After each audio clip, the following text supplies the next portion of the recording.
Thank you, Senator Inhofe. Senator Gillibrand, please. Thank you, Mr. Chairman. General McKenzie, thank you for your testimony. How has Israel's integration into CENTCOM's AOR improved coordination among U.S. regional partners, particularly as it relates to countering Iran in the Middle East and supporting over-the-horizon counterterrorism capabilities?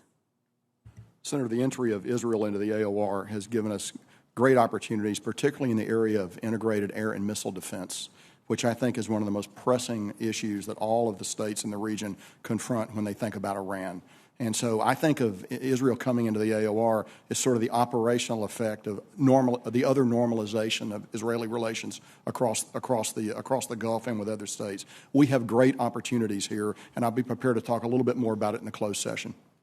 As a follow-up, have the Abraham Accords, which have allowed for economic and military integration between Israel and the Arab state signatories, enhanced our ability to counter China's influence in the Middle East through coordinated economic policy or enhanced foreign military sales?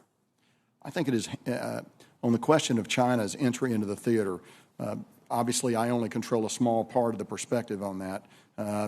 I would say that in terms of foreign military sales, we have an opportunity here to pursue greater integration, again, particularly in the domain of air defense systems, which I think is low-hanging fruit. Everyone's interested in it, particularly since the keyword defense is in the design. These are not offensive systems. These are systems designed to protect those nations that are there.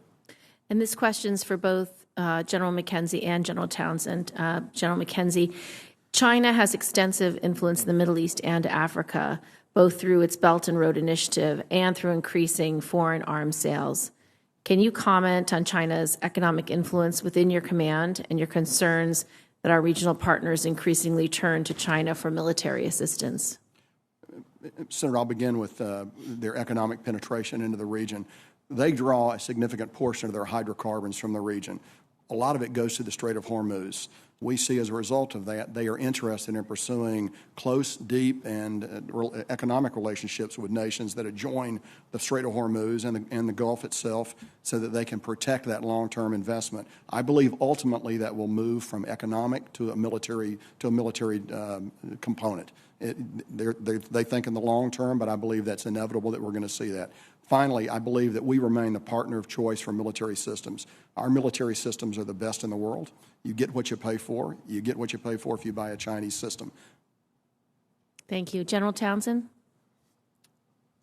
Thanks, Senator. There's a handout there, should be a handout there that depicts the question you're asking, China's investments across the spectrum in Africa, and it's daunting. They are investing primarily in the economic realm, and then followed by the diplomatic realm, and then to a lesser degree, the military domain. However, their military investments are playing out in Africa. They have their one overseas base there, and they are working hard to develop other overseas bases there. And I would reiterate what General McKenzie said about we remain the partner of choice, and our equipment and our training is second to none. However, it can sometimes take a bit of long time to unfold, and that sometimes forces our African partners to reach for the bird go with the bird in hand, which is sometimes China, sometimes Russia. General Townsend, how do you view our African partners' opinion of Russia's invasion of Ukraine? Will they distance themselves from Russia based on its unprecedented action, or how do we hold them accountable if Russia is allowed to remain economically relevant to those markets?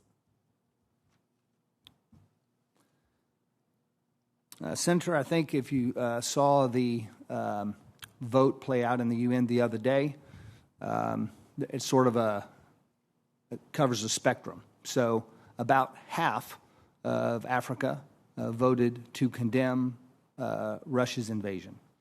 The other half either voted to either abstained or did not vote. I think there was only one vote from the continent. Eritrea voted to support Russia. But it was troubling to me that half of the continent either abstained or did not vote.